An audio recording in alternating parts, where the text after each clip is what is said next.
for me, this year was two different years. The first 6 months were totally different to the second 6 months. I think the last quarter we just did was probably our biggest ever quarter, but we had a couple of quieter quarters in there earlier in the year.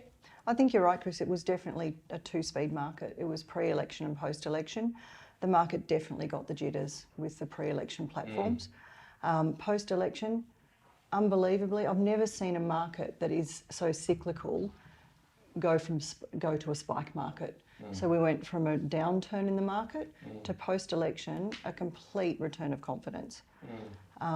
It still remains a market that's as strong as the boom.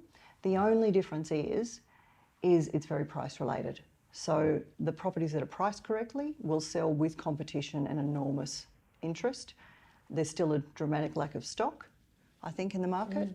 The properties that are slightly overpriced, there's very low activity. So do you think that's because the buyers in the quieter time, since the downturn of a couple of years ago, have become a lot better educated, or is there more information around why are properties so price sensitive now? I think the difference between now and the boom is that if they're priced correctly, money's so cheap and stock is so low and there's such a drive of people wanting to live in this beautiful region that there's no reason not to buy. With the economy being a little bit wobbly and the job stats being a bit wobbly as well, then they need confidence to buy as well. So I think that's the difference. What was 2019 like for you, Tara? Well, I feel like the whole year has really gone into just the last 6 months, like Sue said. I can't even remember the first half of the year. I feel like the second half has just been, wild. Like you said, we had our best month in 35 years in September. So, we're all looking forward to a break with our families for sure. But yeah, I mean, it's been amazing. I think that it was years ago when I remember a market this good. So. What was different or significant for both of you about the buyers who've had contact with our business in the last 6 months? For example, where are they from? People often feel around here that all our buyers are from exotic overseas locations, for example. Where were the buyers from, most of the people that you dealt with this year? I think interestingly it's remained consistent for the last 10 or 15 years. They're still primarily local, over 50%, well over 50%. The next 25% are still from Sydney and specific suburbs. I think where those stats are a little skewed though is that Sydney buyers will sell, move up here and become a local statistic and then buy. Try before they buy. Yeah, very much. Which makes sense. Well, what about the ages of the buyers and their demographics? Are they families? Like a lot of people are always interested in not only where they're from, but what type of people are moving to our community here.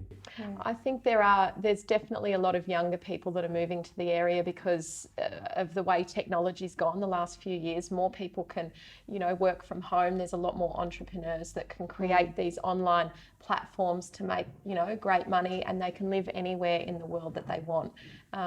Before, it would be, people that have done well for themselves and then deciding to make that move up here, whereas now they're just moving up here regardless because they can do it all from up here. So lifestyle. It's a real entrepreneurial area. What's 2020 looking like for First National Byron and for the whole area in general, Tara? We're absolutely pumped. I think it's, I can't see it's going to get better than what it even has been, if that's possible. So if we can have 12 months like the last 6 months that we've had, then we're really, really excited.